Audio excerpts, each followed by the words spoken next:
passion des terrariums t'est venue? Ça a été quoi un petit peu ton parcours?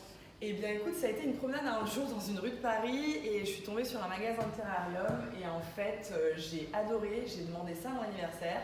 On m'a offert Rocco, qui est donc la mascotte qui porte bien son nom. Qui porte bien son nom, voilà. Et ça fait 5 ans que je l'ai, ça fait maintenant 1 an et demi, 2 ans que je l'arrose plus parce qu'il est en écosystème parfait.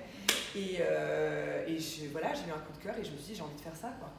Voilà, et donc j'ai tout fait pour faire ça. J'ai laissé mon travail et puis j'ai commencé à faire des terrariums et puis maintenant j'ai créé ma société quoi. Voilà. D'accord. Explique-nous ce qu'est un terrarium. Alors un terrarium, c'est un petit... Alors déjà il y a différents types de terrariums. Moi je me suis spécialisée dans les terrariums fermés, dit terrarium humide. Et en fait, les terrariums fermés, ils ont le gros avantage d'être quasiment autonomes. Ce sont comme des petits écosystèmes.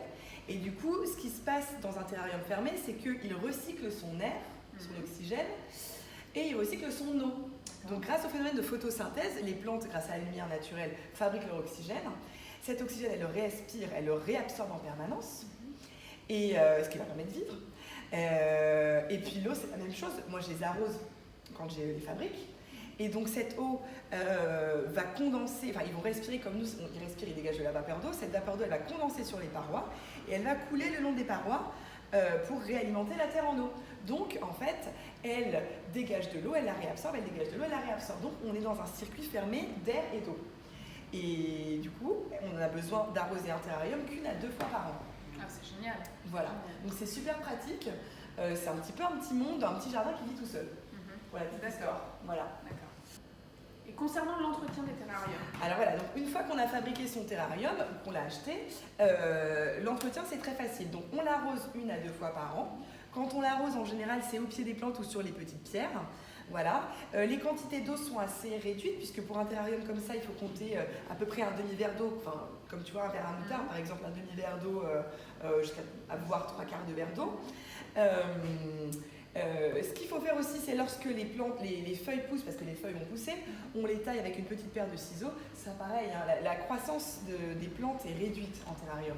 Du coup, comme elle est ralentie, on doit tailler les plantes parce qu'elles poussent, mais elles ne poussent pas très vite. Donc il faut compter une taille, pareil, 1 à 2 fois par an. D'accord. Voilà. Et ensuite, une chose très importante, le terrarium, s'il a trop de condensation, il fait trop de buée, c'est qu'il y a un problème. Donc soit il a été trop arrosé, soit il est trop près d'une source de chaleur où il a trop froid, soit il est trop près de la lumière et ça le fait suer en fait. Donc du coup, déjà il faut le changer de place. S'il fait trop de buée, on l'ouvre 24 heures. Au bout de 24 heures, on le referme, on voit ce qui se passe. S'il fait encore trop de buée, on l'ouvre 24 heures, on le referme, jusqu'à ce que l'hygrométrie, donc le taux d'humidité à l'intérieur, se régule. D'accord. Voilà, Ok, c'est à très peu bien. près ce qu'il faut savoir. D'accord. Bah, merci beaucoup. Je t'en prie, merci à toi. Où est-ce qu'on peut te retrouver à Paris? Eh bien, au 5 avenue Daumesnil, tout près de Bastille, voilà.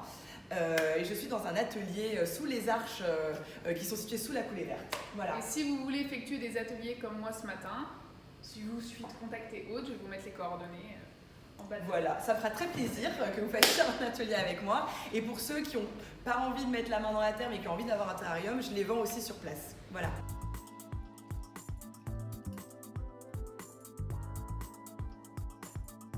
Pour le contenant, je ne te l'ai pas dit, le contenant, pour que ça fonctionne, parce que donc, le terrarium, pour fonctionner, a besoin de la lumière naturelle, il faut que le contenant soit transparent. On va mettre une petite pincée de charbon actif. Et donc, on met une toute petite pincée. Et en fait, le charbon actif, ça a des vertus assainissantes. Voilà. Ça empêche aussi la prolifération des bactéries. Voilà. Ce que j'aime bien faire dans les terrariums, c'est que j'aime bien mettre une petite couche décorative en dessous, une petite ligne qui reproduit comme un petit peu les lignes sédimentaires qu'on peut trouver. Voilà. Tu vas prendre un petit peu de terre et tu vas, le long de la paroi, la disposer le long de la paroi comme ça. Juste le long de la paroi. Par exemple, celui-ci, tu vois, là j'ai fait une double couche décorative et du coup, bon voilà, moi ce que j'aime bien, c'est que cette couche décorative soit alors plus ou moins droite. Elle n'est jamais parfaite, mais c'est ça aussi qui fait naturel. Alors, du coup, maintenant, on va placer notre petite couche décorative. Donc là, j'ai mis un sable mélangé avec du clair et du noir. Voilà, donc du coup, tu prends ton sable et tu tu le mets le long de la paroi. On va remettre un petit peu de terre pour la fixer, tu vois, histoire qu'elle ne bouge plus. Donc tu remets un petit peu de terre par-dessus et tu peux commencer à mettre la terre au milieu aussi. Puisque ça va être le lit en fait, le substrat qui va accueillir les plantes qu'on va mettre dans notre terrarium. Maintenant, on va commencer à placer les plantes. Alors, moi j'ai choisi 3 plantes qui aiment le terrarium humide et fermé, parce que moi je travaille avec des terrariums humides et fermés. Ce sont des plantes donc, qui aiment l'humidité, parce qu'il faut savoir que dans l'intérieur d'un terrarium, il y a 90% d'humidité.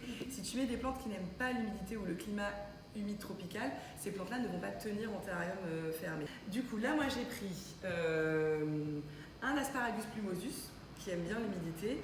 J'ai pris aussi le Ficus pumila, qui aime l'humidité aussi. Et enfin, la 3e plante qu'on aura dans notre terrarium, c'est le Phytonia, que j'aime beaucoup. C'est une petite plante colorée qu'on trouve dans plein de couleurs et qui aime beaucoup l'humidité aussi. C'est une plante qui est originaire de Colombie. Alors voilà, donc je te donne ces 3-là. Et moi, je prends ces 3-là. Et du coup, maintenant, c'est à toi de jouer. C'est-à-dire que c'est ton paysage. Donc, en fait, tu vas le créer comme tu le sens, en fait. Donc, tu mets les plantes d'une certaine façon et en fonction de... Essaye d'imaginer un paysage déjà dans ta tête parce que tu vas mettre les plantes et ensuite, tu vas mettre la déco. Donc, ensuite, tu vas mettre les mousses. Ensuite, tu vas mettre les cailloux. Et puis ton petit Bouddha. Donc en fait, une fois que tu as mis tes premières plantes, il est important du coup de mettre un petit peu de terre autour. Voilà.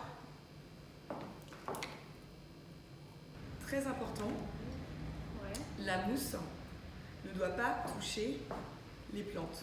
Ah ouais? D'accord. Ouais, elle peut être à proximité.